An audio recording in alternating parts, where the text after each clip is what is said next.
Wait, 1, 2, 3, go. Hi, I'm James Stewart.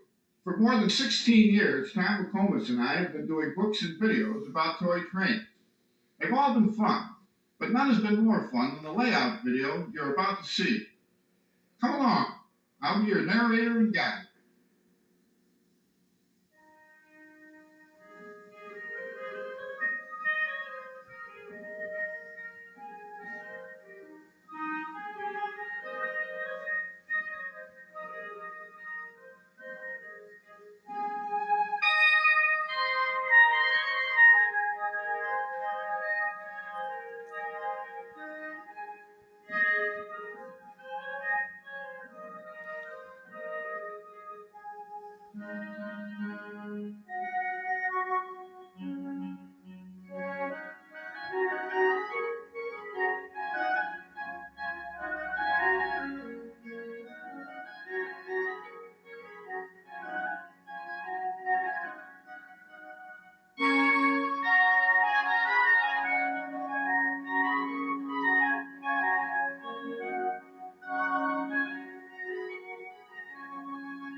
Pennsylvania, one of America's original 13 states, is a beautiful land of mountains, hills, narrow valleys, and wide stands of trees. Much of eastern Pennsylvania was settled by Germans who belonged to religious sects persecuted in Europe, the Duckards and Moravians, the Mennonites and Amish. Most came in the early 1700s, and they have preserved their religious dress, language, and customs to this day. And Pennsylvania is a country of railroads, historically rich with roads and names that may be only memories today, but are memories lovingly preserved.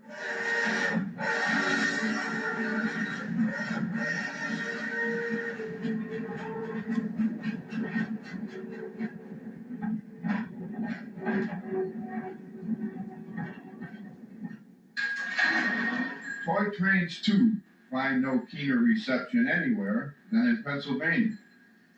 The Train Collectors Association was started in Yardley. Its largest meets are held at York, and its museum stands near Strasburg. Collectors abound in an atmosphere so conducive to train lore, and so do tin plate layouts. Two of the best, representing different but equally enjoyable approaches, are presented in this feature, which we fondly call our Pennsylvania Suite. The first in the suite of train rooms we'll see belongs to Philip Klopp, who lives with his wife Linda in Easton, on a mountainside overlooking the Delaware River. The Lehigh River Valley converges with the Delaware at Easton. The Delaware, separating Pennsylvania and New Jersey, runs on down past Philadelphia. The Delaware Canal runs along the river, and once mules walked along beside it, pulling barges full of cargo down to Trenton and Philadelphia. George Washington made his 1776 Christmas night crossing less than 50 miles down the Delaware, defeating the Hessian mercenaries who were fighting for the British. Phil and Linda Klopp had their home built especially for this terrain, a cedar house full of quirky angles with decks and windows offering sweeping views. The river curves below, trains pass in the distance, and a path ambles among the oaks and sycamores, the maples and spruces, and the wild flowers. It is hard to believe, but all of this is still only an hour and a half's drive to Manhattan. The Klopp house was built not only with the external surroundings in mind, but with the internal. The train room covers the entire lowest level of the house, except for an adjoining workshop under the garage. The 1,500 square foot room is entered by a circular stairway that spirals through all three levels. In the center of the train room, near the stairs, is the control panel. Phil's approach to layouts, and this is the 16th that the 43-year-old Klopp has built since he was 7, is much like that of a museum director. His layout is built along the wall, and it has the feel not so much of one massive layout, but of as a series of dioramas, each with its own vignette, as in a natural history museum. The layout you see here took me about a year and a half to complete, and I worked 15 to 20 hours a week approximately on it. I learned many shortcuts in my years of layout building, and you see some of the results of that are the speed that I'm able to build layouts such as this. For a tour of Phil Klopp's exquisite layout, perhaps the place to start is where he did, in the corner of the room farthest from the stairs. Here, Phil has a facsimile of the famous horseshoe curve near Altoona, Pennsylvania, one of the few places in the country where people go to see real trains. Once, when it was Pennsylvania Railroad operated, the horseshoe curve had 4 tracks. Now, operated by Conrail, it has 3, as does Phil reproduction. At the real horseshoe curve, a GP9 stands as a sort of monument at trackside. Instead of a GP9, Phil usually keeps a steamer there because he likes the look of it. It is an autumn day in Altoona, and fall is a gorgeous time in Pennsylvania. The landscaping at the horseshoe turn reflects that autumn glory. So does Klopp's background, painted by an artist friend. Even the hobos are happy in such surroundings. They strum guitars, Woody Guthrie style, around the fire, taking a pull of whiskey or two while stretched out in the fine Pennsylvania heat. The old-timers are singing songs of the road. From the splendid autumn of Pennsylvania, we move to the clear winter of Winter Park, Colorado, where in real life Phil goes skiing. The area in Colorado, Winter Park, is on the Denver and Rio Grande. It's right near the Moffett Tunnel, which is a 6-mile-long tunnel that carries the Rio Grande under the Continental Divide. And it's also one of the few places that I can combine 2 of my pleasures, skiing and train watching, at the same place. Here on this white mountain, the ski lift is always operating, while skiers sweep down the slopes in constant powdery enjoyment. Children are sledding on little mounds at the bottom of the mountain. Near the station house, there is a large ice skating pond with children, parents, sweethearts, and even dogs gliding joyfully around in endless grace while 2 snowmen stand in happy witness. Just around the corner from Winter Park, and past the fast-running waterfall with real water, a spectacular wooden trestle bridge leads to a snow shed that is part of another winter area, the Northern California Lake Tahoe vignette. Here, the mountain contains a train shed typical of those seen in Union Pacific country. This one reminiscent of a train shed at Donner Pass. At the top of the mountain is the Lionel rotating beacon. The background scenery here is a painted Tahoe-style lake. From the winter of Tahoe, we go to the spring of a typical Pennsylvania town, and then to the central focal point of the layout, the magnificent Strucker Viaduct, possibly the longest stone arch viaduct in all of toy training, just as the real Strucker, near Lanesboro, Pennsylvania, is the largest stone arch train viaduct in the world. Over it ran the Erie Railroad, and then the Erie Lackawanna. I built it out of wood and plaster and Dremel tool and paints and a lot of tender loving care. And I'm very pleased with that. It's sort of the centerpiece of the layout. In the town above the viaduct, like in all areas of the layout, Phil has added a bit of business. A scale Hudson passes streets with vintage cars and quaint old buildings.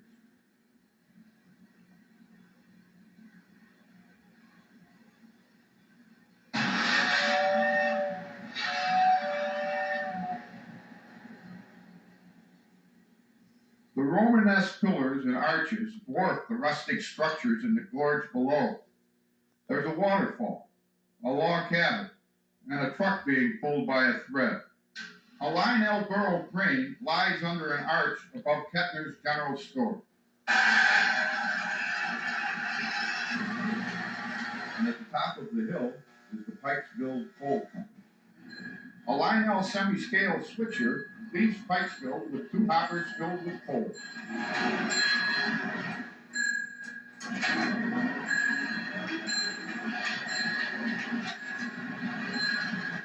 A Chessie T1 steams into an industrial area. The background sky here is a clear blue, and the trees against it green. A nice spring day in Brawley, Pennsylvania. Above the refinery, a passenger train headed by Twin F3 heads for the Horseshoe Curve. The sidings are busy with big Lionel accessories in action. The 342 culvert loader, the 362 barrel loader,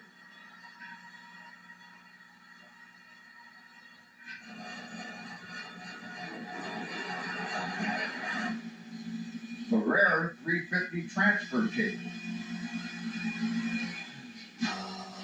the 497 coaling station,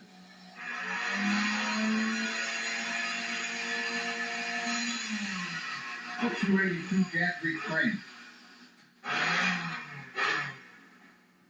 the 345 culvert unloading station,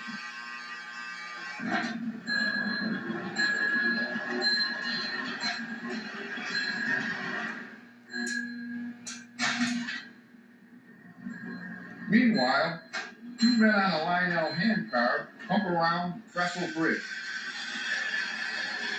Ballast gets tamped, and milk cans get unloaded.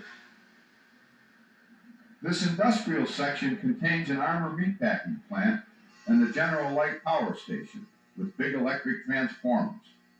The painted background here is industrial. The church steeples on the lumberyard side are cutouts pasted against the painted buildings on the wall. This adds perspective. Below the armor plant, two EP5 rectifiers, the 2352 Penzie and the 2350 New Haven, pull a line of Pennsylvania passenger cars. In one corner of the room, Phil has a section devoted to pre-war Lionel, what amounts to a small pre-war layout. The reason for the pre-war layout was to show people what a train layout in the year 1935 would be. I think one of the interesting things in the train collecting area is how toy-like things looked in the 30s compared to the realism of today. So whatever sociological reasons are behind that, I feel are kind of interesting. But the trains from before the war are very colorful and toy-like and have a charm all their own. And I wanted to demonstrate some of those items on the layout, and I had plenty of pre-war equipment to put on.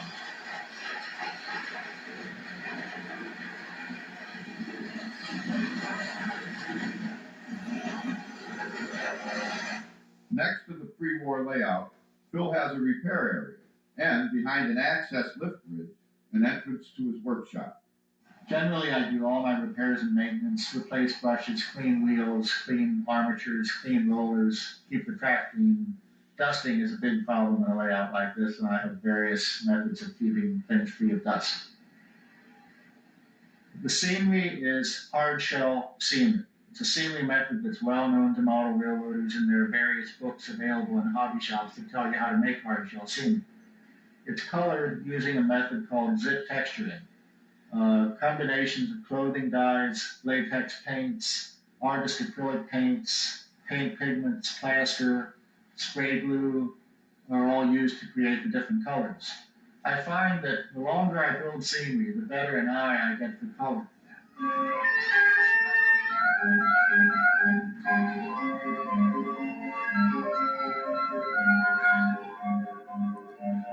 The circus is a creature of Phil's own imagination, almost entirely scratch-built, with a bit of kit bashing along the way. The circus railroad cars are Lionel auto racks with the tops removed, and the circus wagons are by Wardy J., a company that is no longer in existence. The circus animals are by Britons, purchased mostly at train meets.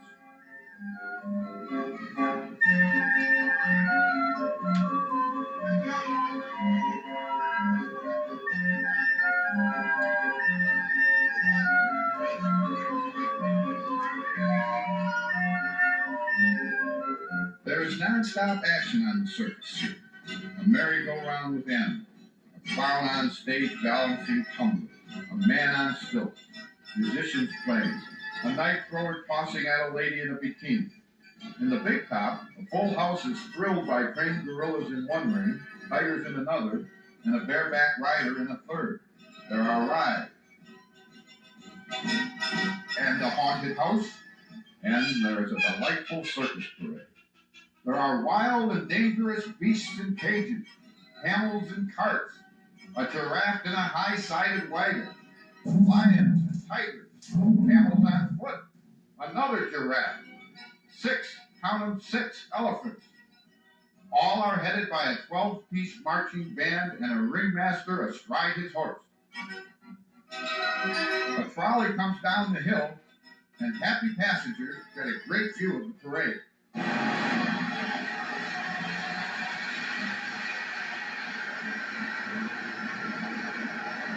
The parade goes by the zoo, which has wide walkways and animals separated from the public by moats, not bars. The animals include a hungry alligator. Nearby is a refreshment stand, a park, and a playground. It teems with activity, kids all over the place. On teeter-totters, down slides, on swings, in a sandbox, on a merry-go-round, jumping rope, flying a kite. Nearby, the old folks sit in the sun. This layout is to entertain people and to make them happy and to make them remember cherished times in their past, in their childhoods. Up the hill from the park is a town, and an antique auto show is going on there. That's next to the Burley Q Theater, where the exciting but risque Fanny Foxy is a featured performer. A nun outside is preaching against such goings-on. Nearby is the Lionel newsstand, an accessory out of proportion to almost everything else, but delightfully so in the philosophy of Phil Cloud. I have various groups of Cub Scouts and church groups and various friends and family members and other people who I invite down. And I like to open this layout to as many people as I can find. And I have plans of adding to that perhaps handicapped groups or people that are shut in that can come down here and enjoy this. Many of the buildings in this town are out of the real lives of Phil and Linda. Phil grew up in Richland, Pennsylvania, where he very early came under the spell of railroads. Well, the town I grew up in was along the main line of the Reading Railroad. The Reading Railroad ran right through the downtown. So it was difficult to grow up in a small farming community of Richland without being affected by railroad operations, which I certainly was. The bank that you see on the layout is a representation of the bank that my father spent his career in. Clark graduated from Penn State and worked for 5 years in Philadelphia as a probation officer. Shortly after he married Linda, an airline stewardess, they attended a York meet that would change their lives forever. We were walking around, and at one of the tables at York, a member, James Emery, had a sign on his table about a business for sale in eastern Pennsylvania.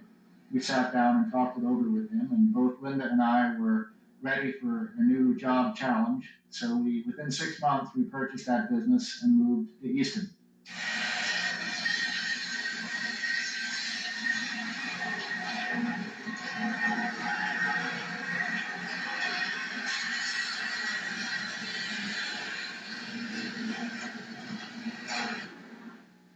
In the town with mementos of Richland is a trolley, which runs up and down the main street. It is a Bowser 2-rail trolley. At each end of the street there is a silicon chip that is light sensitive. As long as light is received by the chip, the trolley runs, but when it is shaded by the trolley shadow, the chip reverses the trolley. In fact, you can shade the chip with your hand and the trolley will stop. There's a lot going on today in this town. A political parade that just happens to feature as a candidate Dwight D. Eisenhower, and a wedding, one of 3 going on at various places on the layout. In the middle of town is the Lionel station. On a level below Main Street, where the main railroad lines run, stairs lead to a platform where people wait near Lionel billboards. There are 4 tracks here. On the one closest to the brick wall, a passenger set pulls out. It is custom painted by Klopp in Lehigh Valley color. Outside town, the road that started at the circus ends at the Dixie Drive-In, where it's the 1950s in full swing. There are Etzels and T-Birds and DeSotos, 3 old Buicks, and an old Coca-Cola truck. The kids at the drive-in are talking and flirting, while a waitress on roller skates brings out the hamburger. The radio station above the drive-in is WKBF FM 100, with a disc jockey who provides rock and roll with blares from big speakers on the road. The Lionel Gateman stands by, out of proportion, but like the 50s themselves, endearingly quaint. I think that Mr. Kuhn has brought back the creativity. Mainly a post-war operator, Klopp does like much of what Lionel makes today. Company, and he's taken over. I think Railscope is similar to the electronic set of the 50s in terms of the kind of thinking that went into it, and I look forward to more developments like that. The Dixie Drive-In segues into a sort of grain belt vignette, the background changing with the landscape and the weather definitely summer. Here we have the Farina grain silos next to the Zug grain elevators. This is actually the Lionel grain elevator with the Zug name added. Zug was also a real business in Phil's hometown of Richland.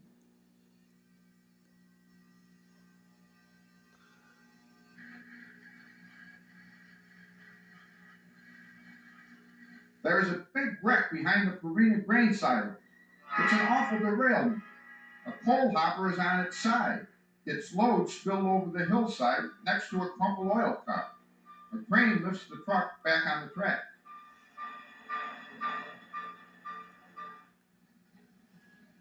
The refinery has those harsh, plain white lights that gives an eerie and space-like look to a refinery at night. Phil has more than 75 track lights along the layout, ready to be dimmed for night if the mood strikes him. There are plenty of oil tankers standing by the refinery, and an operating derrick provides the crude oil to be refined. Across from the derrick is a more bucolic scene, equestrians jumping their horses under the watchful eye of an instructor. These wealthy jumpers might very well be the family that owns the refinery. In any case, their activities and the whole summer of the plains leads into the colorful fall of the Horseshoe Curve, where we began the tour. During the tour, from diorama to diorama, we were never more than 4 feet away from the wall, something Phil thinks is extremely important. The last 2 layouts I built have been around the room layouts. They're on a 4-foot shelf that allows me accessibility to the layout. I can always reach everything. Then I do have a yard that extends out into the center of the layout.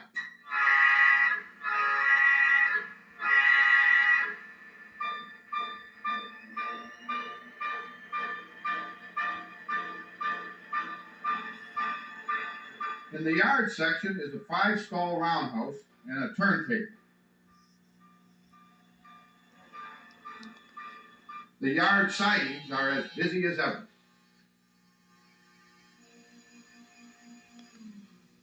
In another part of the layout, close to the Horseshoe Curve, other work is being done.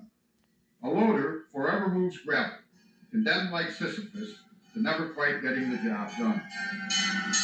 In the middle of the island is one of the highlights of Phil's layout, a big fire at the U.S. Paint Company. It's a 5-alarmer with some extras. While the fire trucks battle the blaze with real water, an ambulance takes away the injured. This is a very serious situation. The U.S. Paint Company is right next to the Occidental Flour Company, and the flames are endangering that landmark building, built in 1907. But we are happy to report the fire has been burning on one layout or another of Phil Klopp's for about 15 years now, and the Occidental building still has not caught fire.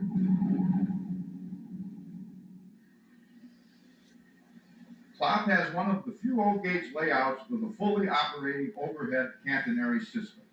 In the past several layouts I built, I've added catenary systems to run my electric locomotives, such as GG1s, realistically.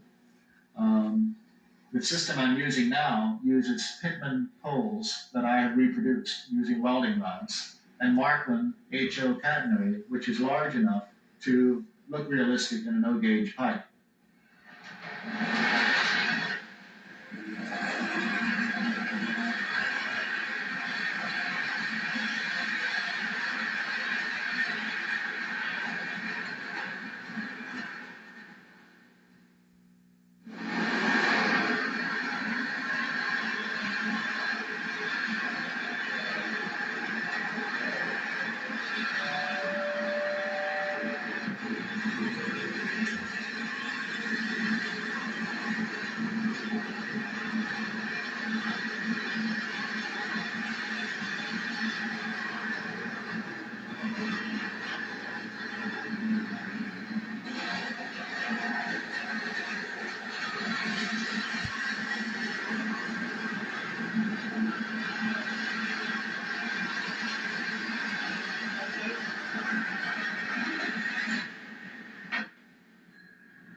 this layout are all powered with Circuitron Tortoise slow motion switch machines, which I found to be very effective and work well, and have had little problem. The switches are all right-of-way switches.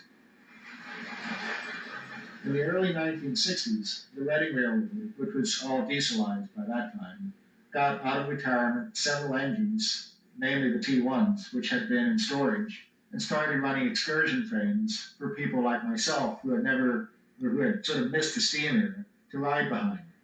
Those trains came through my hometown, and I was out there photographing them each Saturday or Sunday when the excursions were run. The T1 headed all the excursion trains, and it's been an engine I've loved ever since. I often rode behind it. This marvelous layout of Phil Klopp's, full of so much fun and whimsy, such hard work and horseplay, as Richard Rogers put it, is never finished. He continually improves it, and he wants to share it. It is a splendid gift.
Good morning, everyone.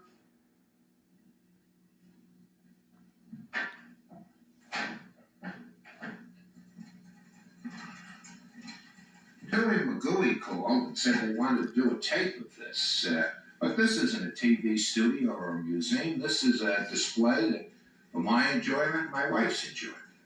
That is typical Bruce Manson. Direct, witty, irreverent. And this is typical Bruce Manson. Expansive, busy, with a sense of fun. But this layout is, in some ways, atypical. It exists naturally because of Manson's love of trains. But trains often appear to play a subordinate role to all the other activity on the layout. This is not by accident. Bruce Manson believes realism dictates the trains should not overwhelm the landscape, that they should run approximately where they'd run in actual life. So there are wide expanses on his layout where no trains run. In these areas, great emphasis is placed on the everyday things of life that may have nothing to do with trains.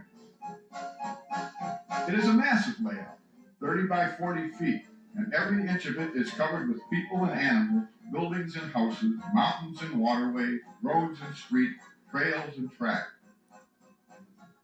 There are scenes from rural and city life, scenes out of Manson's past, scenes of pure imagination, often with a naughty insouciance, always with one goal in mind. One word, enjoy. I enjoy it. I enjoy the building. I enjoy creating scenes.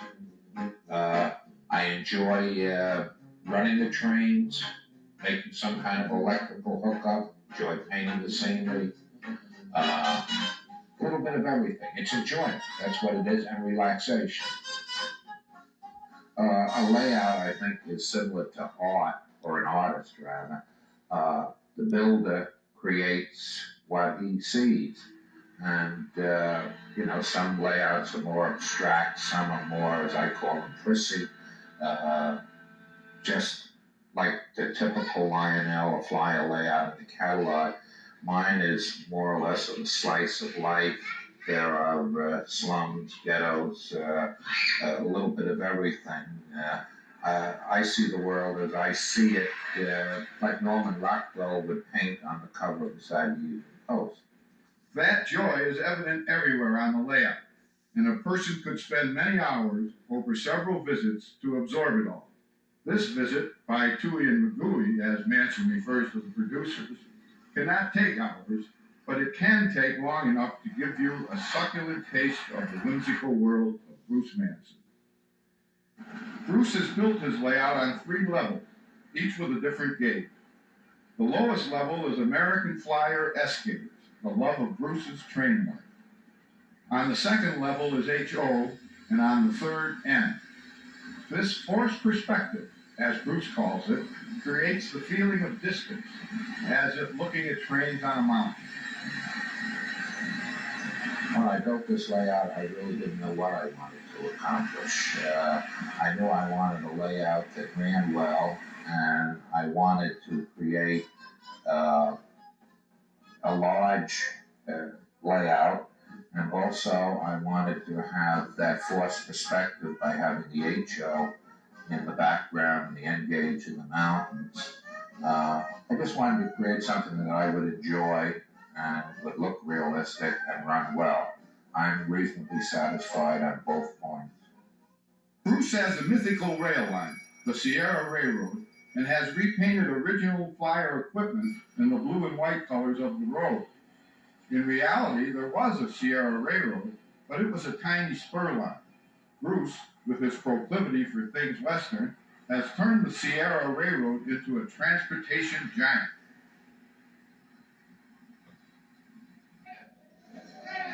At Goldie's place, some kind of misunderstanding seems to be taking place. Perhaps a disagreement over the relative merits of Flyer 2-rail versus Lionel 3-rail track. Manson presents a cross-section of life on his layout.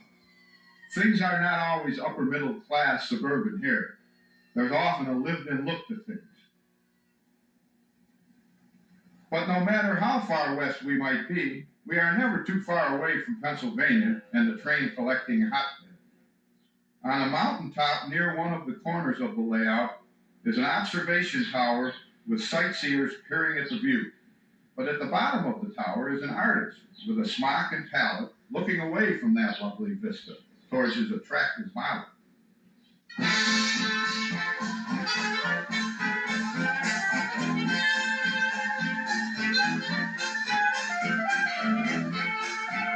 Around the mountain, there is a Coast Guard station, and down a cliff from that, the vacation area of the Grand Hotel.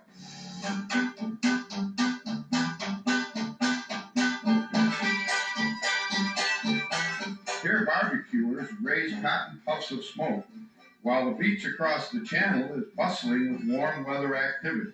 People like to do things in Manson's world. Here they're throwing hoops, rafting, lazing on inflatable chains, lounges, swimming in the surf, rowing, and motorboating. Down a bit, they're camping and fly casting, water skiing, and cabin cruising. Meanwhile, a shrimp boat is putting out to sea, past the lighthouse. Somebody has to work around here. Down at Sam's Fishery, some of the boys are strumming guitars. Along the top of a bluff are a couple of lobster restaurants. The Red Lion, an upscale-looking place, seems to be popular with people with expensive old roadsters. Just around the corner, however, the area gets a little seedy. There's a red light district, which is very interesting. I think if I had this layout as a commercial endeavor, I would have at least one red light district, because everybody seems to be, all people from all walks of life, whatever their religious persuasion, always are kind of amused and, oh, look at the red light district, that type of thing. So it's kind of a, you shouldn't look, but look.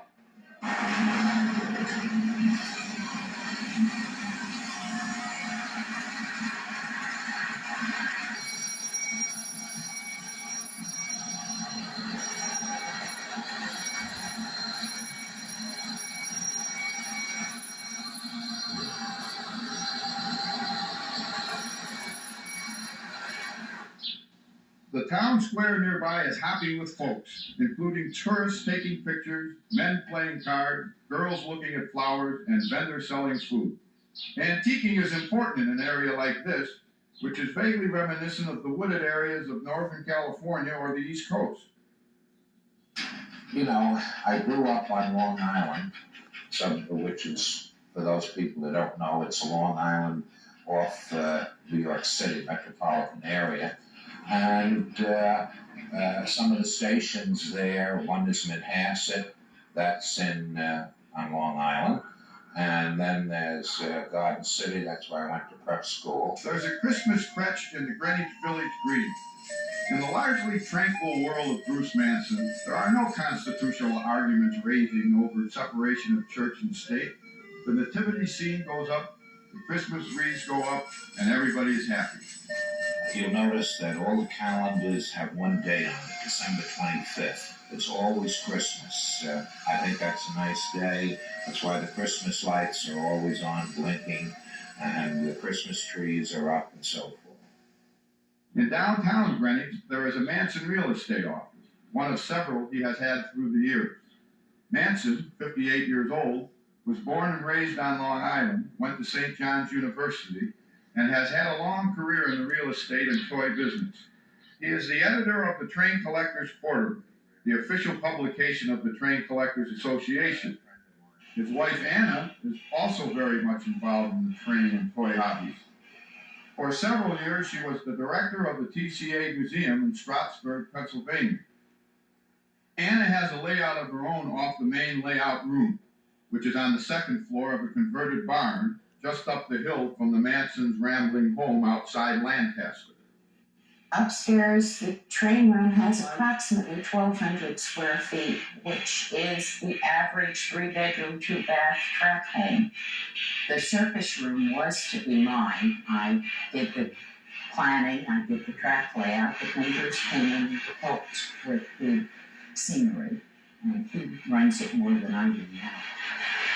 When Bruce called me from Reno saying he had found the ideal home, all he could give me was the inside dimensions of the garage. He could not really answer whether it even had an indoor bath.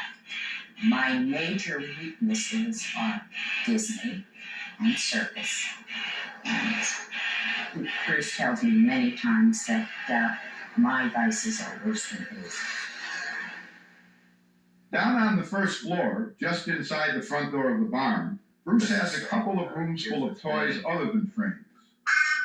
I don't know, some people say it's deep in the heart of Texas, or Texas. Other people say it's the railroad. But anyway, it's music. This is sort of a nice piece. This is a Marx circus truck. You notice that I have the politicians, the Marx politicians, inside the truck, and the animals are looking in. I don't know what that means. That's sort of reverse psychology, is it? And I have a little sign, don't feed the politicians. Maybe that's where I put politicians. Over here is my Coca-Cola truck collection. And this I cherish. Is an old one. You'll see the lights go on it. They go all sizes and shapes. In the recent York meet just this past week, we found this little Marx, line mark Coca-Cola truck. I've been looking for it, it just showed up. And then the next day I saw another one. That's the way it usually goes. Over here, we have a lot of relics of American Flyer. When Gilbert took over American Flyer and started to make 3/16ths, these are the 3/16ths Flyer, the station and the Brown and the tool shed and so forth. These are all little relics. This is purported to have been in it's a transformer plate, but it was purported to have been in the American Flyer factory where they sorted mail. These were like little things they put in the mail drop to separate the mail for different departments. Up here, we have a Japanese knockoff of the Franklin set. This is a very, very unusual piece. I'm sure it wasn't authorized by Gilbert, but it is a knockoff, the same lettering. Here's the box, and so forth.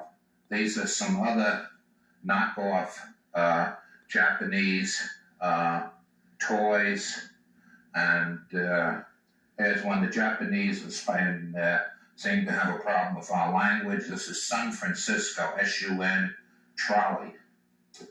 And this is a toy that's sort of interesting. Right amongst all the Japanese toy, we have a Gilbert puzzle, and it's the atomic bomb dropping on Hiroshima and Nagasaki.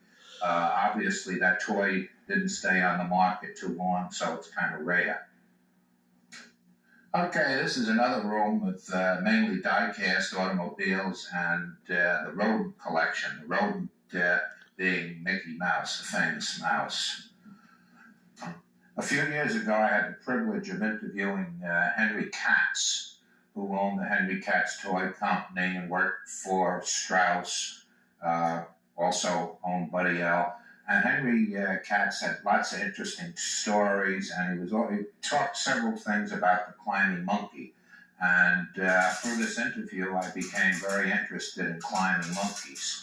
And these are several variations of the climbing monkey made by various manufacturers. I didn't know where to hang the climbing monkeys, but I had a collection of the Marx presidential figures, so I kind of hung the climbing monkeys in front of the president.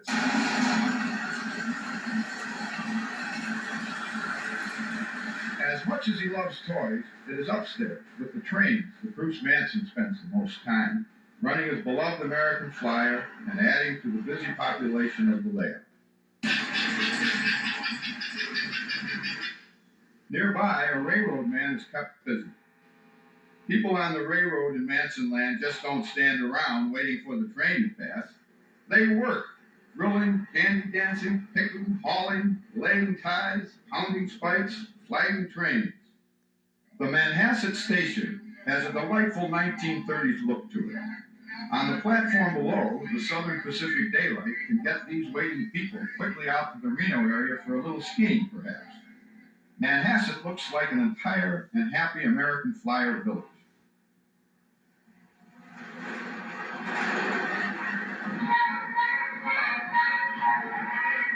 Above Manhasset is Bellerose, the city where people are dancing in the streets. They are dancing, as it happens, in front of the Manson building. There's a big parade.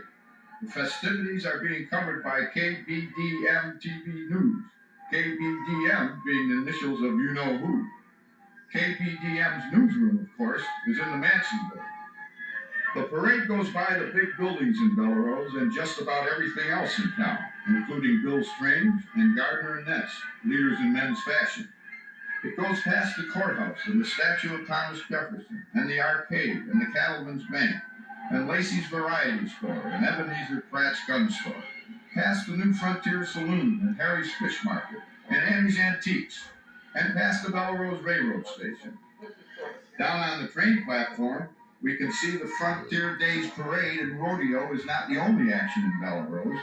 The circus has also come to town. And to top it all off, the Outlaw with Jane Russell is still playing here. Things are a lot calmer in Garden City across the way.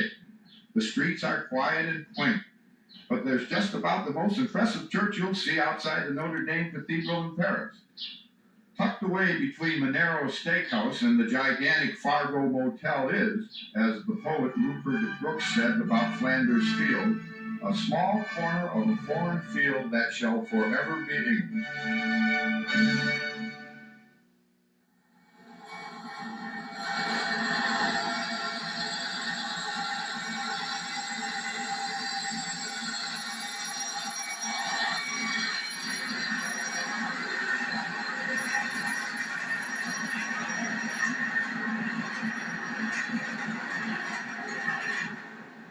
You know, there's always a controversy about two rail versus three rail track. And a friend of mine, he lives in Scarsdale, someplace up in Westchester. His name evades me at the moment. Made a kit for making unrealistic two rail track look more realistic by putting a third rail down. And you know, it's kind of a fun thing to put down when Lionel guys come and see this layout. You know. Bruce Manson is one of the few layout artists who does tall buildings in their urban settings. That shows dramatically in the Big Apple of Bruce's layout. Several tall buildings surround Lord & Taylor's and the Stanhope Hotel, a couple of New York City places dear in Bruce's memory. He worked at Lord & Taylor in his youth, and he used to go to the Stanhope to hear the immortal George Fay, who played there and at the Carlisle before Bobby Short took over. When I lived in New York, I guess my favorite, if you want to use the term watering hole, was the Carlisle Hotel. And George Fay was the pianist there, and Anna and I got to know him, and so I built a little model of the Carlisle Hotel. Unfortunately, I'm a Republican, and that was the Democratic headquarters because Kennedy stayed there, but we still like George Fay.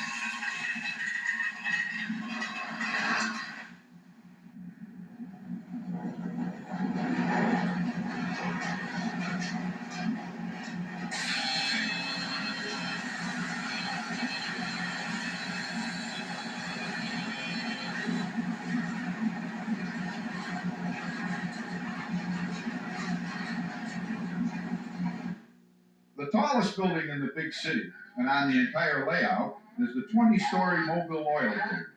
The whole of Gotham, though, is on the HO scale level of the layout. On the lower level, below the Big Apple, are the station and the main tracks of the Sierra Railroad. These are on the S-gauge level.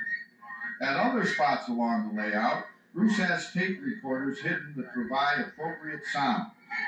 Change at Jamaica, perhaps good and playing spelling.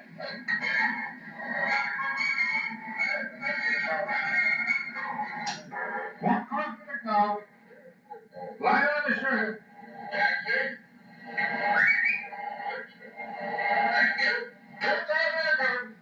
One extra.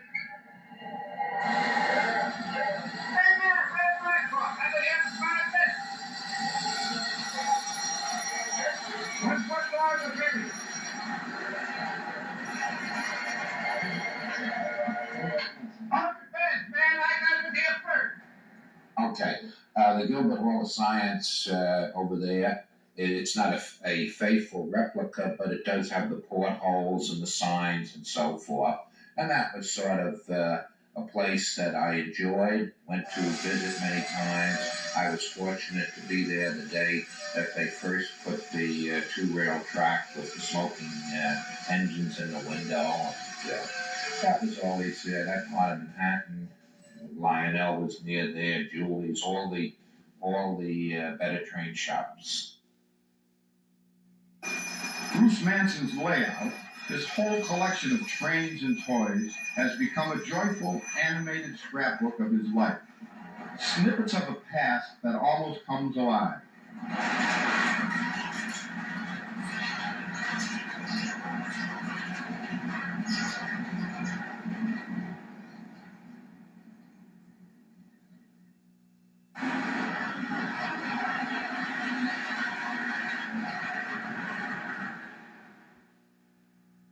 Sometimes, late at night, Bruce Manson will sip a drink and take a stroll around the block, as he refers to walking around his layout.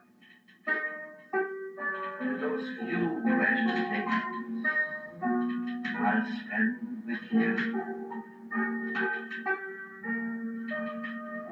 Precious days. I spend with you.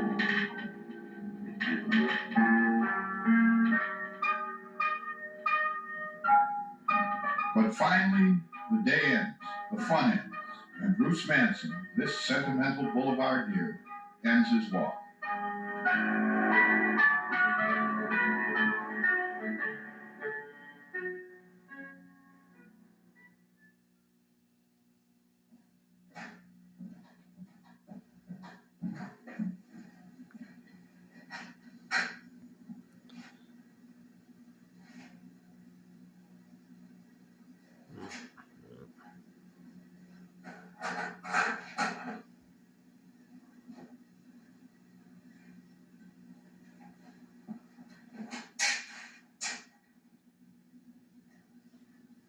Good night, everybody.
Don't get lost in or be signed by the Mets. Don't give up.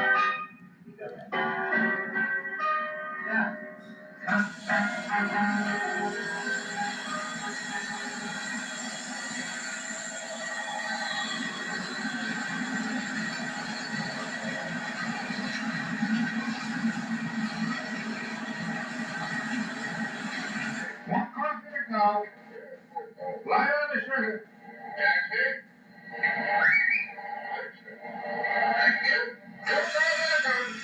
One ice cream.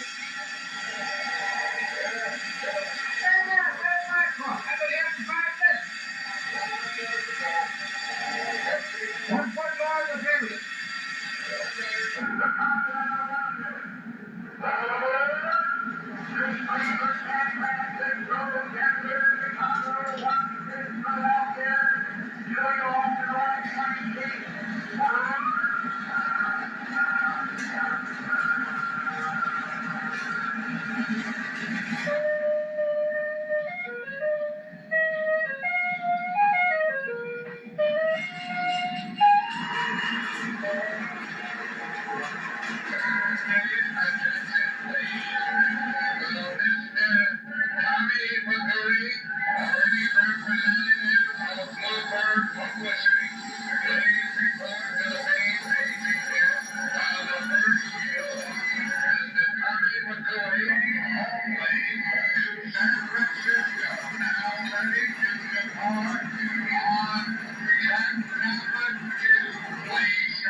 Well, this wasn't made to be a TV studio or a museum. This was made for my enjoyment, my wife's enjoyment, my. That's it.